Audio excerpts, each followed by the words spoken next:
Rahim. Assalamu alaikum. Today we will study transport and biology's ninth chapter. Khan University Examination Board के syllabus के मुताबिक transport chapter 9 हम आज study करेंगे। इससे पहले कि हम स्टडी करें ट्रांसपोर्ट को, एक नज़र हम डालेंगे ट्रांसपोर्ट मार्किंग स्कीम पर। In this marking scheme you see transport and nutrition and digestion, right? 8th और 9th चैप्टर दोनों मिला के टोटल 20 मार्क्स क्या हैं स्पेसिफाइड हैं इन दोनों चैप्टर्स के लिए। It means heavy, right? ज़्यादा वेटेज है इनके लिए। 20 मार्क्स दोनों चैप्टर से 20 मार्क्स आने, जिसमें से 9 एमसीक्यूज आएंगे, एक सीआरक्यू, एक ईआरक्यू। तो CRQ MCQ वो 1 मार्क का होता है, CRQ 3 मार्क का होगा, ERQ 8 मार्क का होगा। 2 आपको ऑप्शन में दिए जाएंगे, सही। इट मीन्स कि आपको एक ही अटेम्प्ट करना है। ट्रांसपोर्ट, न्यूट्रिशन एंड डाइजेशन दोनों चैप्टर से 20 मार्क्स आने हैं एग्जाम पॉइंट ऑफ व्यू से। ये जो एसलो है, ये न्यू एसलो है, इसके मुताबिक ही आपके इम्तहान में क्वेश्चंस आएंगे। Points to be noted section.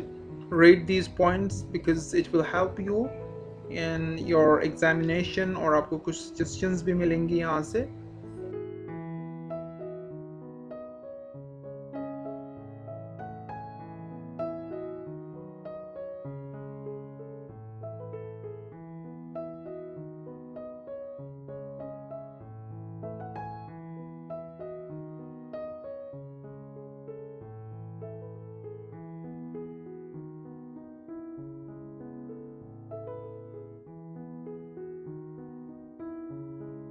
Okay, so moving towards first slow number 1, that is 9.1.1. So हमें describe करनी है importance of the transport system in living organism. Living organisms के अंदर transport system की क्या अहमियत है? What is transport system? Transport system is means by which materials are moved. एक ऐसा वे है, एक ऐसा तरीका है ट्रांसपोर्ट सिस्टम जिसके ज़रिए हम क्या करते हैं, मटेरियल्स को मूव कराते हैं एक जगह से दूसरी जगह, राइट? जब कभी आपको एक जगह से दूसरी जगह जाना होता है तो फिर आप क्या करते हैं, व्हीकल्स का इस्तेमाल करते हैं, और व्हीकल्स के ज़रिए आप एक जगह से दूसरी जगह जाते हैं। घर में सामान ख़त्म हो तो फिर आप सामान ले आने के लिए व्हीकल्स का इस्तेमाल करते हैं। तो किसी न किसी तरीके से आप ट्रांसपोर्ट सिस्टम का इस्तेमाल करते हैं, क्योंकि आपको मटेरियल्स की मूवमेंट करानी है। इवन आप खुद भी कहीं जाना हो तो फिर आप क्या करते हैं, यही व्हीकल्स का इस्तेमाल करते हैं। तो फिर व्हीकल्स आर इम्पोर्टेंट। व्हीकल्स का एक निज़ाम है, इसको क्या बोलते हैं, ट्रांसपोर्ट सिस्टम बोलते हैं। तो लिविंग ऑर्गेनिजम्स के अंदर भी कुछ व्हीकल्स होती हैं जिनका होना इम्पोर्टेंट है। तो वही हमें डिस्कस करना है कि ट्रांसपोर्ट सिस्टम का लिविंग ऑर्गेनिजम्स के अंदर क्या अहमियत है।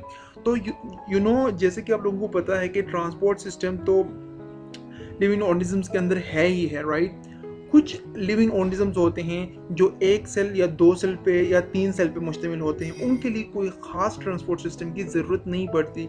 क्यों नहीं पड़ती? क्योंकि उनके जो सेल्स हैं वो इन्वायरमेंट्स के साथ एक्सपोज्ड हुए होते हैं।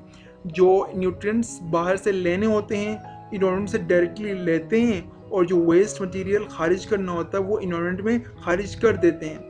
लेकिन अगर एक ऐसा ऑर्गेनिज्म है हमारे पास जो बिलियंस ट्रिलियंस में उसके अंदर सेल्स हैं, तो फिर उन तमाम सेल्स तक न्यूट्रिएंट्स पहुंचाना और उन सेल्स में मौजूद वेस्ट मटेरियल जो बनती है वेस्ट सेल्स के अंदर, वो फिर खारिज भी करना।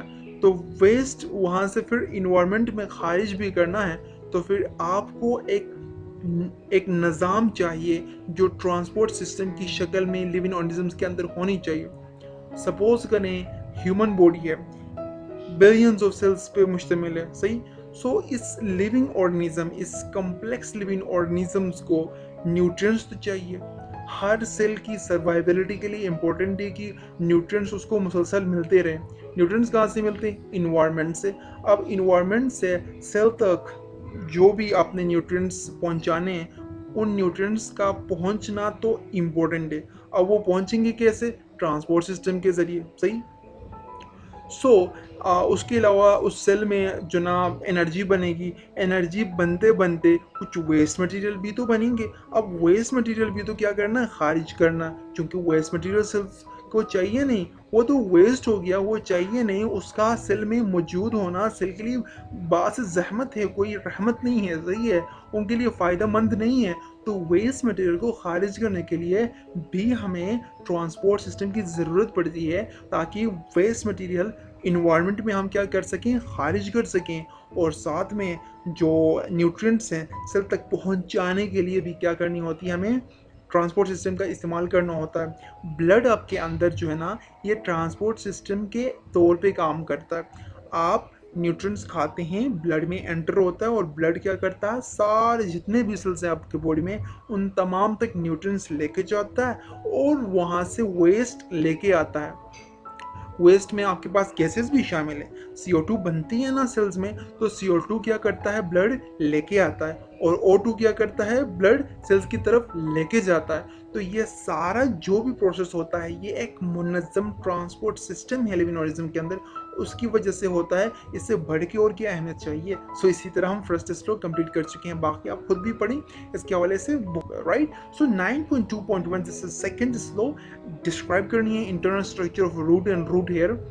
रूट और रूट हेयर की जो स्ट्रक्चर है, इंटरनल स्ट्रक्चर, उसके वाले से हमें डिस्कस करनी है कि रूट की इंटरनल स्ट्रक्चर कैसी है और साथ में रूट हेयर की इंटरनल स्ट्रक्चर कैसी है। सो ये सारा जो हमें डिस्कस करना है, ये एक पिक्चर्स की फॉर्म में हमें करना। डिस्क्राइब में, बायोलॉजी में खासकर डिस्क्राइब का मतलब ये होता है कि, और स्पेसिफिकली यहाँ आपको स्ट्रक्चर के हवाले से बात करनी है, तो फिर आपको उस स्ट्रक्चर के हर पार्ट का पता होना चाहिए कि वो पार्ट कहाँ है, क्यों है, और आपको लेबल करने के लिए भी आ सकता है, तो फिर आपको पता हो कि ये पार्ट इस एरिया में लाई करता है, सही है ना। So we will move towards internal structure of root. So internal structure of root आपके सामने रख देता हूँ, सो रख चुका हूँ rather. So primary xylem is the internal structure, primary phloem, vascular cambium, बहुत सारी चीज़ें हैं यहाँ पे, सही है। फर्स्ट चीज रूट हेयर, जीरो से हम शुरू करते हैं। Root hair is a part of root but not internal structure में तो नहीं आता ना, क्योंकि ये बाहर एक स्ट्रक्चर है, सही। ये जो रूट हेयर है ना, ये रूट हेयर रूट का ही हिस्सा है, बट इट्स बहुत आखिर में जाके, राइट, इट्स वेरी लास्ट में ये रूट हेयर आता है। सो रूट हेयर से अगर हम थोड़ा अंदर मूव करें तो एपिडर्मिस आता है।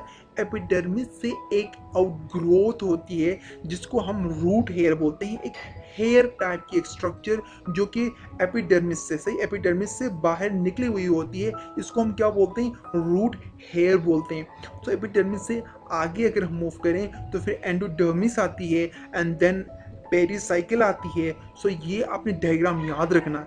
सो आपसे पूछा जा सकता है कि रूट हेयर कहाँ है, एंडोडर्मिस कहाँ है, एंडोडर्मिस लेबल करें, राइट, इनमें से कौन सा एंडोडर्मिस है, राइट। सो आपको फंक्शन के लिए भी पूछा जा सकता है, तो आपके सामने हम रख चुके हैं रूट हेयर की जो फंक्शन है वो एब्जॉर्प्शन का है, एंड द नेक्स्ट एपिडर्मिस का जो फंक्शन है वो प्रोटेक्शन का है, and the third is cortex, second is cortex, food storage. I think हम पहले इसको मिक्स कर चुके थे, कॉर्टेक्स एंडोडर्मिस हमने बोला था, सही, थर्ड में, ओके। सो सेकंड हम मिस कर चुके थे पहले, ये याद रखें। सो फूड स्टोरेज सेकंड, और जो हमारा स्ट्रक्चर है कॉर्टेक्स से, जो कि फूड स्टोरेज के काम करता है, and the third is maintain water and other substances. Endodermis क्या करती है, वाटर और दूसरे सब्सटेंसेस की मेंटेनेंस करती है, ऐसे ही वाटर और दूसरे सब्सटेंसेस को अंदर आने नहीं देता है, मेंटेन करता है, सही, रेगुलेट करता है, एंड देन सपोर्ट का काम जो है ना पेरिसाइकिल करता है। सो इसी तरह हमने रूट की इंटरनल स्ट्रक्चर बयान की, और रूट हेयर सेल की हम बात करते हैं, क्योंकि स्लो में I will show you, slow में रूट हेयर के हवाले से भी हमें बात करनी है। सो रूट हेयर की स्ट्रक्चर आपके सामने रख दिया है भाई हमने। सो न्यूक्लियस इसमें है, वैक्यूल है, इसमें सेल वॉल है, सेल मेम्ब्रेन है, साइटोप्लाज्म है, ये 3, 2, 5 इसमें स्ट्रक्चर्स हैं। रूट हेयर सेल 5 स्ट्रक्चर्स पर मुश्तमिल है, और इसका जो फंक्शन है वो एब्जॉर्ब करना है वाटर और मिनरल सॉल्ट्स को फ्रॉम सराउंडिंग इन्वायरमेंट से, बाहर से, सही, सोइल से पानी और मिनरल सॉल्ट्स को एब्जॉर्ब करना है। एडेप्टेशन की बात करते हैं, रूट हेयर सेल जो ना ये लंबी सी होती है। तो इसका फ़ायदा क्या होता है, जब लंबी सी हो, इलोंगेटेड हो, लेंदी स्ट्रक्चर हो, तो फिर इसका फ़ायदा ये होता है कि सरफेस एरिया ज़्यादा होती है। सरफेस एरिया जब ज़्यादा होगी तो फिर जैसे ज़्यादा एब्जॉर्प्शन होएगी ना, तो फिर सरफेस एरिया को बढ़ाने के लिए कुदरत ने यही एक निज़ाम बनाया है कि रूट हेयर की जो सेल है ना वो इलोंगेटेड है। सो नेक्स्ट इज़ ऑस्मोसिस जो होती है रूट हेयर सेल के अंदर। पानी क्या होती है, मूव होती है सोइल से। रूट हेयर सेल में पानी मूव होती है। सो पानी सोइल से रूट हेयर में मूव क्यों होती है, इसलिए होती है क्योंकि रूट हेयर सेल में वाटर पोटेंशियल लोअर होती है। वाटर पोटेंशियल मतलब पानी की कंसंट्रेशन रूट हेयर में कम होती है, इसलिए पानी बाहर से सोइल से क्या होती है, इसके अंदर रूट हेयर सेल के अंदर मूव करती है और फिर यहाँ से आगे प्रोसीड होता है। हम इसके हवाले से फर्दर स्लोस में पढ़ेंगे। सो लार्ज व्हीकल होती है, देखें आप व्हीकल कितना बड़ा व्हीकल है, तो व्हीकल इतना बड़ा होने का मतलब ये है कि ज़्यादा से ज़्यादा पानी स्टोर होगा ना, तो फिर व्हीकल की जो साइज़ है वो लार्ज है, लार्ज साइज़ होने की वजह से ज़्यादा पानी स्टोर कर पाएगी। सो ये रूट हेयर की हमने इंटरनल स्ट्रक्चर देखी। सो ये रूट हेयर है, सही, कोई अलग स्ट्रक्चर नहीं है। 3 रूट हेयर आपके सामने रख दिए हमने। सो ये एक, दूसरा, तीसरा, सही। सो ये जो ब्लू है ये दिस इज़ वाटर। वाटर जो ना बाहर से रूट हेयर में मूव करती है। So this is root hair cell. So अभी हम डिस्कस करेंगे ट्रांसवर्स सेक्शन और लॉन्गिट्यूडनल सेक्शन के हवाले से।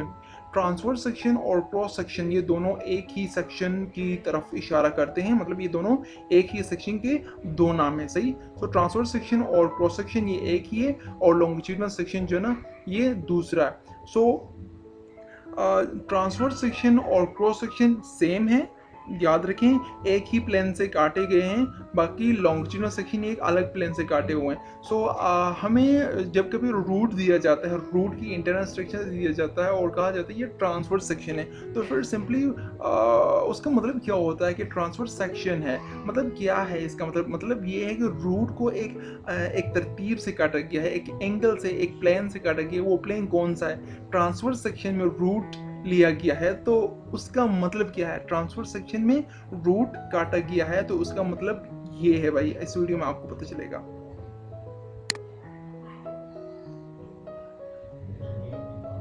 तो सबसे पहले आप जो ना फॉर एग्जांपल रूट है, आपने ऐसे काटा है, तो रूट को आप ऐसे काटेंगे जो आपको दिखाई दे रहा है, तो फिर ये हो गया आपका ट्रांसफर सेक्शन, जिसको हम क्रॉस सेक्शन भी कहते हैं, सही हो गया। और हम अभी मूव करेंगे लॉन्गिट्यूडनल सेक्शन की तरफ। ये लॉन्गिट्यूडनल सेक्शन हम कैसे लेते हैं, हम कैसे काटते हैं रूट को, और हम बोलते हैं कि वो ट्रांसवर्स सेक्शन है, सही। हम रूट को काटेंगे कैसे ताकि वो बन जाए लॉन्गिट्यूडनल सेक्शन, हम ऐसे काटते हैं, सही हो गया। तो आप समझ सकते हैं कि इन दोनों में बाकायदा बिल्कुल वाज़ेह फ़र्क है कि ट्रांसवर्स और लॉन्गिट्यूडनल सेक्शन में वाज़ेह फ़र्क आपको नज़र आ रहा है। इस पिक्चर में आप, इस वीडियो में आप देख सकते हैं, right. So transverse and longitudinal, this is transverse, right, this is transverse and this is longitudinal. फ़र्क आपको वाज़ेह नज़र आ रहा है, सही है ना। ये ट्रांसवर्स है और ये लॉन्गिट्यूडनल सेक्शन है। तो समझ चुके होंगे ट्रांसवर्स सेक्शन और लॉन्गिट्यूडनल सेक्शन कैसे काटे जाते हैं, सही है ना। अभी हम बात करेंगे डाइकोट रूट क्रॉस सेक्शन की। डाइकोट और मोनोकोट के हवाले से आप लोअर क्लासेस में पढ़ चुके हैं। सो हम एक डाइकोट का क्या कर रहे हैं, रूट ले रहे हैं और उसका कौन सा सेक्शन ले रहे हैं, cross section. That makes sense, right? That makes sense. So dicot root cross section.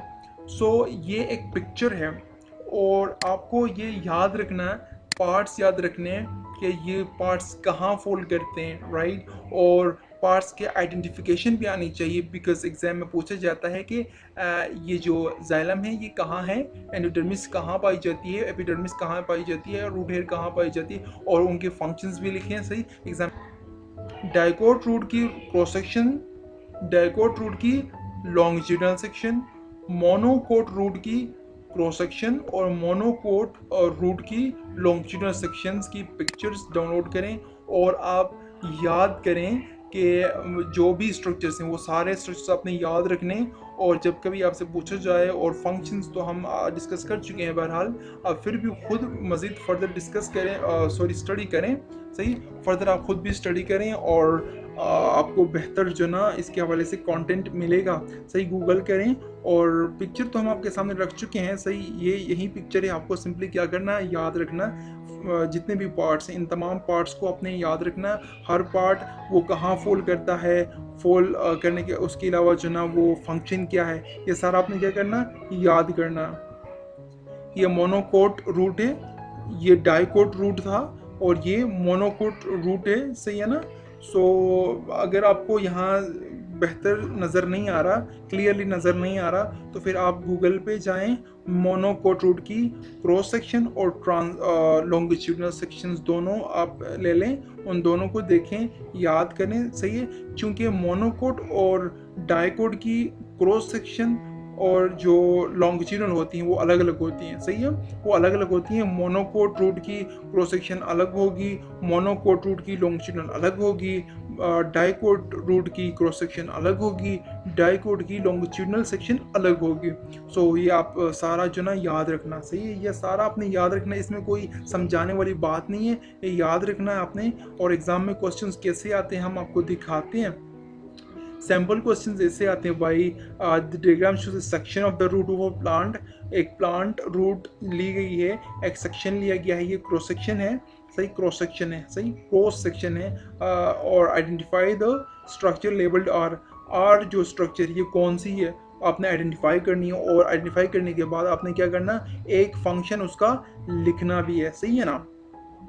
सो इसके लिए आपको क्या चाहिए, इसके लिए सिंपली आपने स्ट्रक्चर याद रखनी है, स्ट्रक्चर के जो पार्ट्स हैं वो याद रखनी है, और पार्ट्स के फंक्शंस याद रखने हैं, इसमें समझाने वाली कोई बात है ही नहीं। तो फिर इसमें भी वही चीज़ है भाई, इसमें the diagram show the transverse section, right, transverse section ली गई है रूट की, ट्रांसवर्स सेक्शन और क्रॉस सेक्शन दोनों सेम है, पीछे वाली और ये दोनों सेम है, राइट। सो आइडेंटिफाई करें 1 और 2, 1 में जाइलम है, फ्लोएम है, कोलेंकाइमा है, जो भी है, सही है ना। तो ये आपने सिंपली याद रखना है, जब आप डायग्राम के जो पार्ट्स हैं वो उनकी लोकेशन और साथ में उनकी फंक्शन याद रखेंगे, तो फिर ये स्लो कंप्लीट, इसमें और कोई डिटेल नहीं देनी है। Next slow 9.3.1 describe the internal structure of stem, specifically vascular bundles. जैसे हमने रूट की इंटरनल स्ट्रक्चर देखी है ना, इसी तरह हमने स्टेम की इंटरनल स्ट्रक्चर देखनी है, लेकिन खासकर इसमें फोकस करना वास्कुलर बंडल्स को, सही, वास्कुलर बंडल्स जो कि जाइलम और फ्लोएम है, सही। तो इंटरनल स्ट्रक्चर हम स्टेम की ज़रूर देखेंगे, लेकिन हमें ज़्यादातर हमारी जो फोकस होगी उसमें जाइलम और फ्लोएम होगी, सही है। ये आपके सामने इंटरनल स्टेम स्ट्रक्चर है, तो ये क्रॉस सेक्शन है, क्रॉस सेक्शन ली गई है, तो ये एक कैम्बियम, सॉरी ये जो जितने भी हैं ये सारे पार्ट्स हैं, कैम्बियम हो गया, एपिडर्मिस हो गया, पिथ हो गया, फ्लोएम, जाइलम, कॉर्टेक्स, ये सारे क्या हैं, स्टेम के स्ट्रक्चर्स हैं, इंटरनल स्ट्रक्चर हम बेसिकली डिस्कस कर रहे हैं। सो हायर प्लांट्स की अगर हम बात करें तो क्यूटिकल जो ना, क्यूटिकल सबसे बाहर वाली लेयर होती है जो कि प्रोटेक्टिव लेयर होती है और वाटर की लॉस को कम करती है, मिनिमाइज करती है। सो उसके बाद क्यूटिकल के बाद जो लेयर आती है वो एपिडर्मिस की लेयर आती है, सही। सबसे बाहर तो क्यूटिकल है, उसके अंदर जो लेयर है वो एपिडर्मिस है।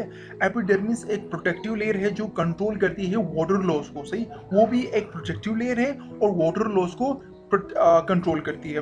And the next is cortex जो कि फूड स्टोरेज करती है, and the next is xylem जो कि वाटर की ट्रांसपोर्टेशन, मिनरल्स की ट्रांसपोर्टेशन करती है, एंड देन फ्लोएम है जो कि ट्रांसपोर्ट करती है फूड की transportation, right, and then pith है जो न्यूट्रिएंट्स की स्टोरेज करती है, and then comes your cambium जो कि प्रोवाइड करती है लेयर्स, फ्लोएम, जाइलम। जो आपकी फ्लोएम और जाइलम के लेयर्स बनते हैं वो कैम्बियम की वजह से बनते हैं। This is the overall structure of internal stem and internal root structure, right? So इन दोनों का हम डिस्कस कर चुके हैं। फिलहाल हम इंटरनल स्ट्रक्चर ऑफ स्टेम को कंप्लीट नहीं कर चुके। इंटरनल स्ट्रक्चर ऑफ स्टेम फिलहाल हम जो ना internal structure of stem discuss कर रहे हैं, लेकिन मोनोकोट्स और डाइकोट्स की पिक्चर आपके सामने रखी गई है। मोनोकोट्स और डाइकोट्स की examples rather, monocots onions, corn, rice, sugar cane, dicots tomatoes, cabbage, apples, peaches. ये मोनोकोट्स और डाइकोट्स की एग्जांपल्स हैं। भाई मोनोकोट्स और डाइकोट्स की एग्जांपल्स क्यों रखे हैं हमने आपके सामने?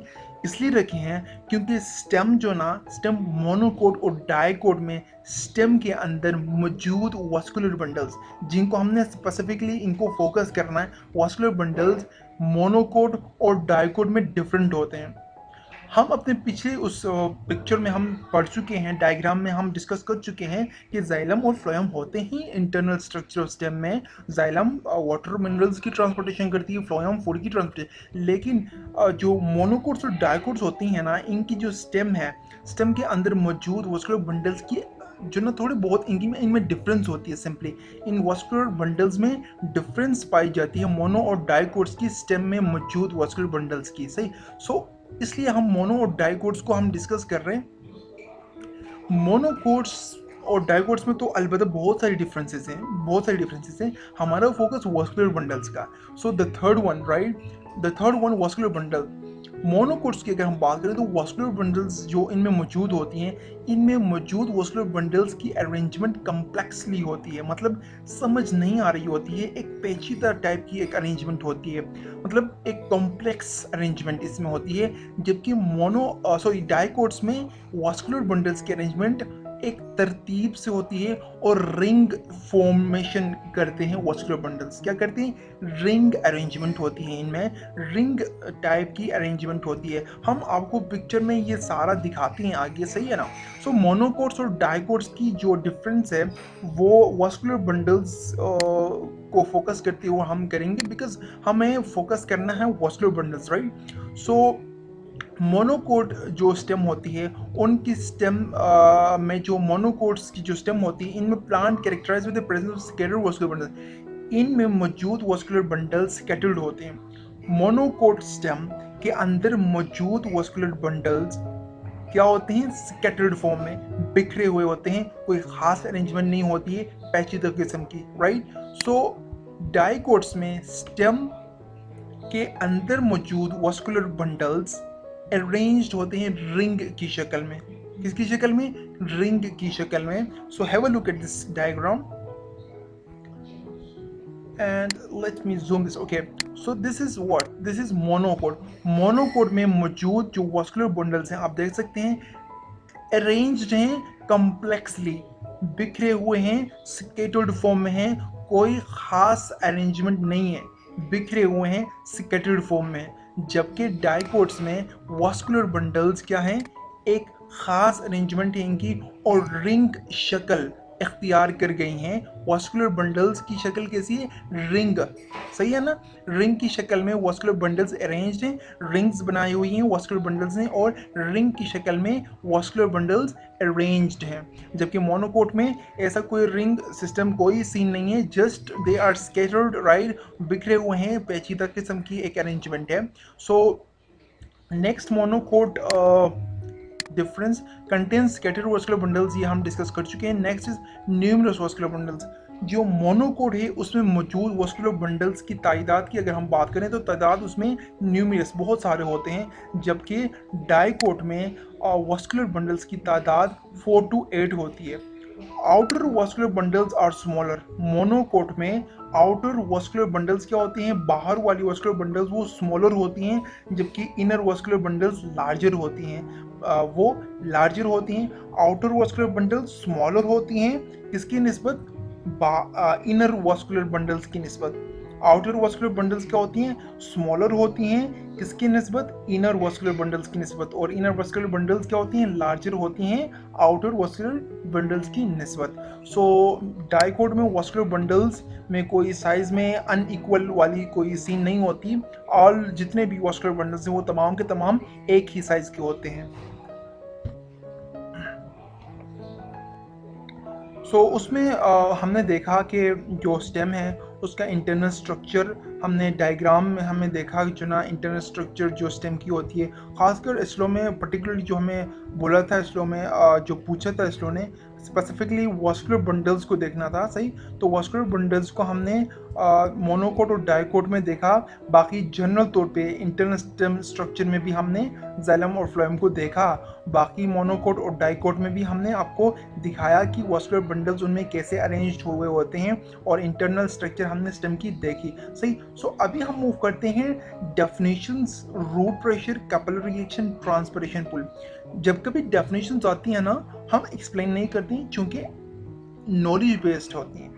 डेफिनेशन स्लोज नॉलेज बेस्ड होती हैं, ये समझ के रटना होता है, सही।